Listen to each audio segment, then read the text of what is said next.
No vídeo de hoje, a história do movimento de renovação espiritual no Brasil. O que foi? Quando iniciou? Consequências? Como foi o seu início? Objetivos? Resistência, crescimento, encontros de renovação, convenções, princípios e diretrizes, organização para-eclesiástica, obra missionária e um reencontro meio século depois. Seja bem-vindo ao Diário Pentecostal Historiando, análise histórica e crítica sobre o movimento pentecostal brasileiro. Se inscreva no canal e siga nossas redes sociais. O povo que não conhece a sua história está condenado a repeti-la. Renovação espiritual no Brasil foi a repetição do fenômeno avivamento, sobretudo pela ação da missionária Rosalie Appleby, que incansavelmente pregava, escrevia e orava ardentemente pelo derramamento do Espírito nas igrejas evangélicas do Brasil.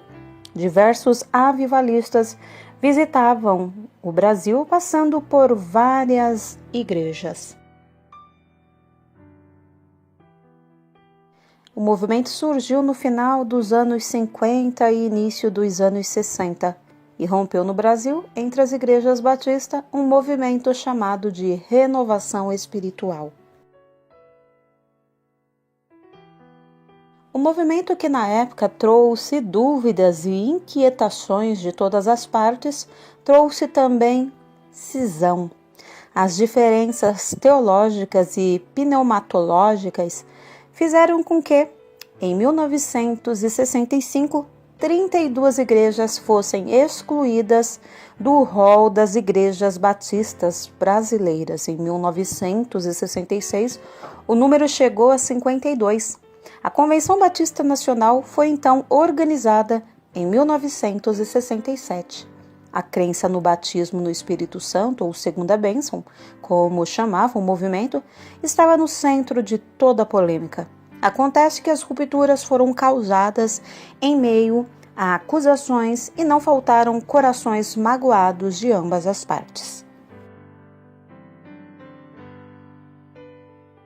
Foram noites e lágrimas derramadas em vigílias por irmãos em lugares diversos deste país. Belo Horizonte, com a presença vezes tantas da missionária Rosalie, o pastor Munelar Maia, Benedito Vilela, doutor Elmir Guimarães Maia, Ari Veloso, Antônio Lourenço, José Simões, Joaquim Balbino, jovens estudantes e outros irmãos em salas de templos, lares, bosques e montes, mas todos clamando pelo despertamento da Igreja do Senhor no Brasil. Na Bahia, o ilustre casal Dubois, professor Carlos Dubois e Estela Câmara Dubois, diretores do Colégio Taylor Egídio em Jaguaquara, exerciam forte liderança espiritual. Eis o testemunho do então jovem e futuro pastor Rosivaldo Araújo. Quem conhece Estela Dubois conheceu também Dona Rosalie. E quem leu os livros de Rosalie conheceu Dona Estela. Estela fez parceria com Rosalie. E foi através de Estela que conheci Rosalie, por ocasião de um desses acampamentos no qual o pastor Valdívio Coelho, homem igualmente avivado, e juntamente com o pastor José Rego, programaram para logo depois do lanche da tarde uma reunião de oração pelo culto da noite e acampamento em geral. Vale lembrar que no Recife também ocorreram vigílias no Horto Florestal. Pioneiros e outros simpatizantes do então movimento de renovação espiritual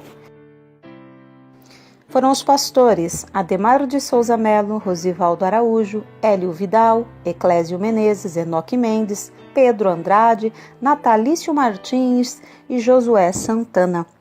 O desejo de avivamento não era apenas entre os batistas. Nessas vigílias de clamor por avivamento, havia quase sempre a presença de pessoas de denominações diferentes. A situação espiritual melhorou de tal maneira que as reuniões logo se multiplicavam, não somente no Rio de Janeiro, mas em outros estados.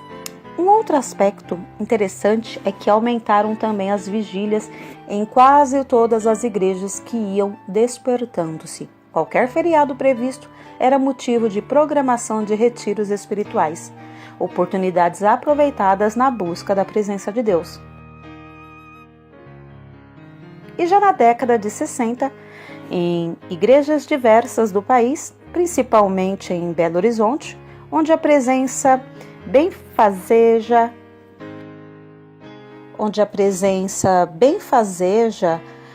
da missionária Rosali contagiava os que com ela conviviam, acendendo-lhes nos corações o fogo do avivamento. E talvez por isso mesmo a arrancada de renovação espiritual se deu na capital mineira. Rosali fez discípulos por este país afora, pessoas simples, muitas delas, mas que tomaram gosto pela oração, pelo desejo de uma vida mais profunda com Deus e busca de avivamento do seu povo no Brasil. Muitos pastores e líderes nas suas igrejas foram despertados ao ouvi-la, ao ler seus livros e folhetos de poder, e passaram a buscar a face do Senhor. José Rego do Nascimento servia na Igreja Batista em Vitória da Conquista, Bahia, empunhando a bandeira de uma renovação espiritual do seu povo. O pastor Enéas Tognini foi batizado com o Espírito Santo. Diante disso, foi tirado do pastorado da Igreja Batista de Perdizes e da direção do Colégio Batista da capital paulistana. Passou a dedicar-se poderosamente na obra de renovação espiritual. Sua voz percorreu os 4 cantos do país, dando continuidade à pregação da mensagem de renovação.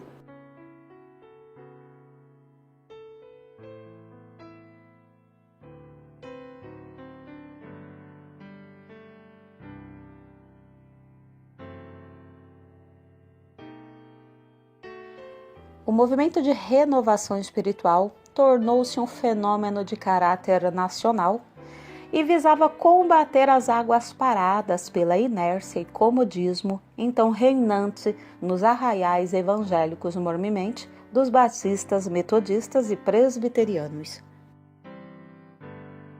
O movimento enfrentou resistência por parte daqueles que preferiam as coisas como estavam, os que temiam o operar vigoroso e dinâmico do Espírito. As igrejas excluídas, expulsas, como enfaticamente diziam, foram se unindo e formando convenções.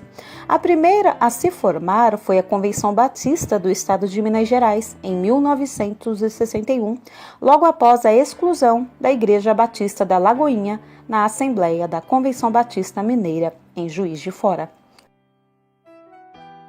Esta nova convenção estadual, formada pelas igrejas que não concordavam com a exclusão da Igreja Batista da Lagoinha e optaram pelo movimento de renovação, funcionou bem por 2 anos.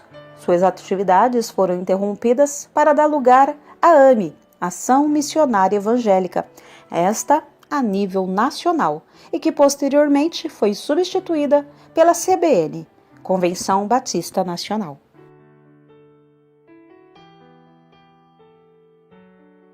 Dois fatores de crescimento eram facilmente notados.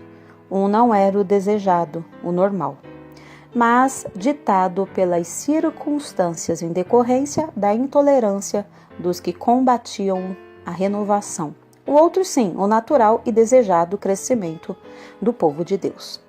Irmãos de igrejas diversas espalhadas pelo país que iam aceitando a mensagem bíblica da renovação espiritual, quanto ao operar do Espírito na vida dos que almejavam testemunhar a fé cristã com poder e graça, não mais encontrando ambiente em suas igrejas, procuravam as igrejas de renovação ou tomavam direções outras no meio evangélico. Muitos irmãos e até igrejas inteiras foram convidados a se retirar e às vezes excluídos automaticamente por confessarem-se favoráveis ao modo de aceitar a doutrina do Espírito Santo, conforme os batistas de renovação. Tais irmãos e igrejas, então, procuravam abrigo em igrejas renovadas.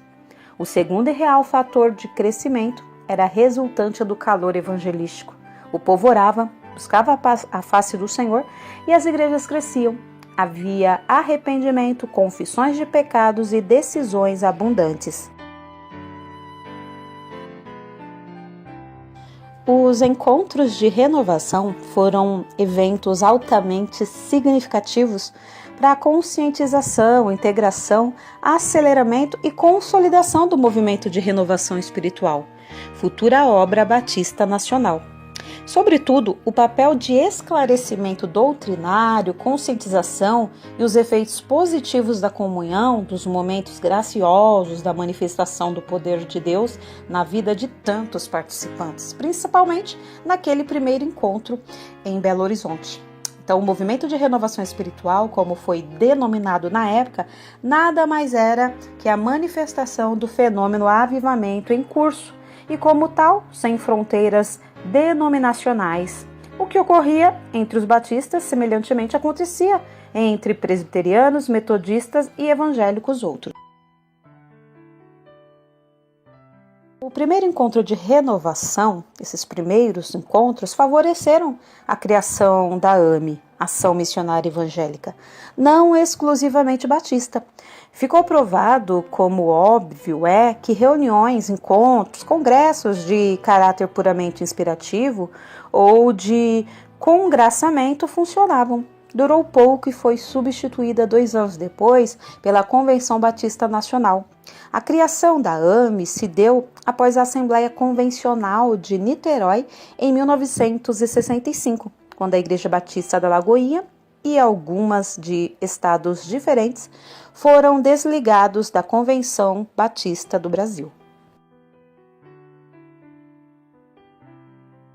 O avanço rápido da obra e penetração dela por todo o país passou a exigir liderança sábia, segura, organização e melhor estruturamento, sobretudo a nível nacional, pois a AME não correspondeu aos anseios e muito menos se adequou à vivência batista.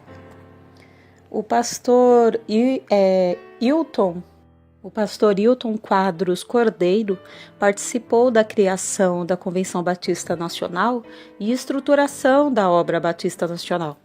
Daí, alguns o terem denominado de pai da CBN, Convenção Batista Nacional. Não foi fácil para ele, naquele momento tumultuado e cheio de controvérsias, quanto à criação de uma convenção, pois de uma, muitos foram cortados. Ele contou com o apoio e ajuda de pastores pioneiros como Rosivaldo Araújo, Gerson Vilas Boas, Enéas Tognini, Darcy Guilherme Reis, Israel Afonso de Souza, Joel Ferreira, René Pereira Feitosa, Elias Brito Sobrinho, Dalson Pinto Teixeira, Nivaldo Ferreira da Silva, Benjamin Maia, Antônio Barbosa Lima, Eclésio Menezes e diversos outros, mas também de leigos como Simval Figueira, doutora Naim de Abreu e Silva Leite, Major Silas Rocha, Tenente Marino Freire, Eugênio Dornas, doutora Ana de Brito Vilela e muitos outros por este país afora. A primeira Assembleia da Convenção Batista Nacional ocorreu em setembro de 1967, na Igreja Batista da Lagoinha, em Belo Horizonte. O orador oficial desse evento foi o pastor Dalson Pinto Teixeira, da Igreja Batista Central de Petrópolis, e a primeira diretoria eleita foi a seguinte: presidente, Elias Brito Sobrinho. Primeiro, vice-presidente, Joel Ferreira. Segundo, Rosivaldo Araújo. Primeiro secretário, Nivaldo Ferreira da Silva. E segundo secretário, Dalson Pinto Teixeira. Então, a obra Batista Nacional crescia e se espalhava pelo território nacional, necessitando de um maior apoio e assistência da direção-geral da Convenção Batista Nacional. Missão praticamente impossível. Daí a necessidade de se criar convenções regionais, descentralizar para dinamizar a obra e melhorar a assistência às igrejas. E foi o que aconteceu ao longo do tempo. Então, o pastor Rosivaldo Araújo, ele exerceu um papel bastante significativo nesse sentido. Na Secretaria-Geral da CBN, ele incentivou os campos estaduais a se organizarem em convenções. Então, a primeira a ressurgir foi a de Minas. Depois foram surgindo as demais, Convenção Batista Missionária do Nordeste, e assim sucessivamente. Então, cada qual exercendo o seu papel de liderança e a administração da obra regional, sempre em consonância com a nacional, a Convenção Batista Nacional. Hoje, as convenções batistas nacionais e estaduais estão presentes em praticamente todos os estados da federação e algumas descentralizadas em subsecretarias regionais, a fim de oferecerem maior e melhor assistência às igrejas das respectivas regiões de cada estado.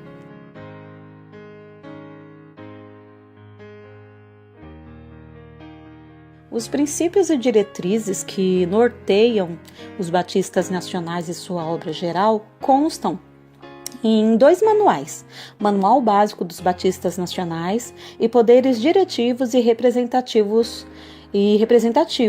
Esses manuais que devem estar em todas as bibliotecas das igrejas batistas nacionais.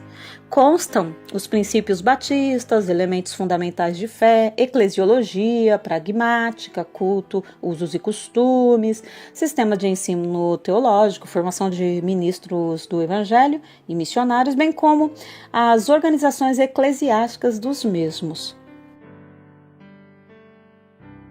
Já nos primeiros anos de caminhada, via-se a Convenção Batista Nacional em dificuldade em face de pessoas várias desejando partir para os campos. A jovem convenção ainda não tinha condições, mormente financeiras, de assumir tantos compromissos.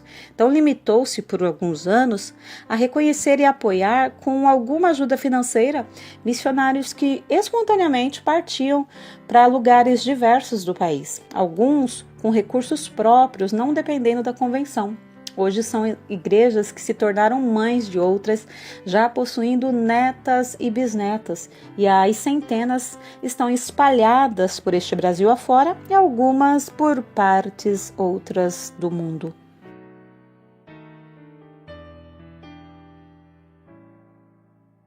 Em 2001, o Jornal Batista, número 47, página 4, com o título Perdão e Reconciliação, registrou o encontro de pedidos de perdão dos 2 presidentes da época, Nilson do Amaral Fanini e Enéas Tognini.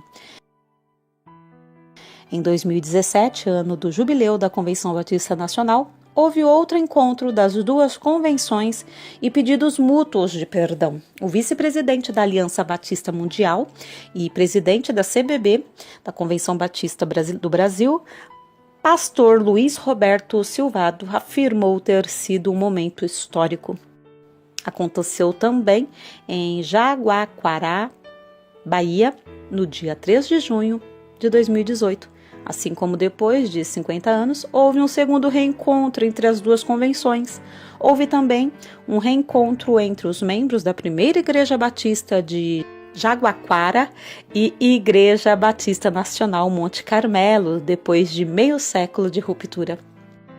Um culto que durou 3 horas e meia, celebrado pela ceia do Senhor e marcado por pedidos de perdão, lágrimas, unidade, testemunho e uma forte e pujante presença de Deus sobre todos. Alguns irmãos que foram excluídos da igreja em 1968, um ano após a Convenção Batista Nacional ter sido organizada, estiveram lá e se abraçaram, se reconciliando.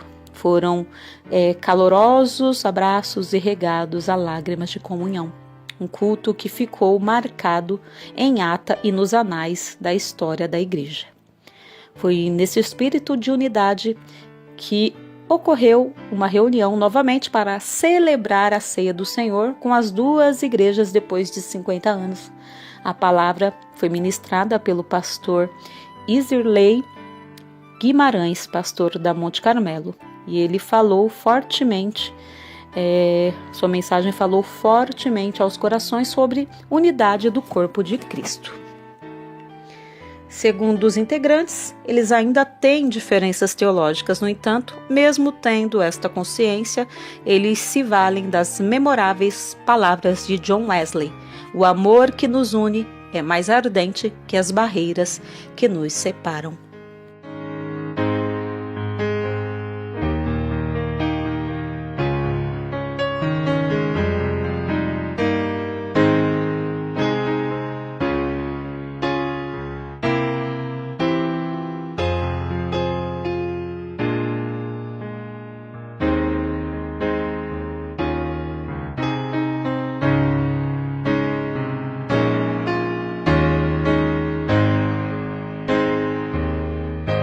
porque nada podemos contra a verdade, senão pela verdade. Segunda carta aos Coríntios 13:8. Se você gostou do conteúdo deste vídeo, se inscreva no canal, deixe o seu joinha, compartilhe e ative o sininho para receber do YouTube as notificações dos novos vídeos.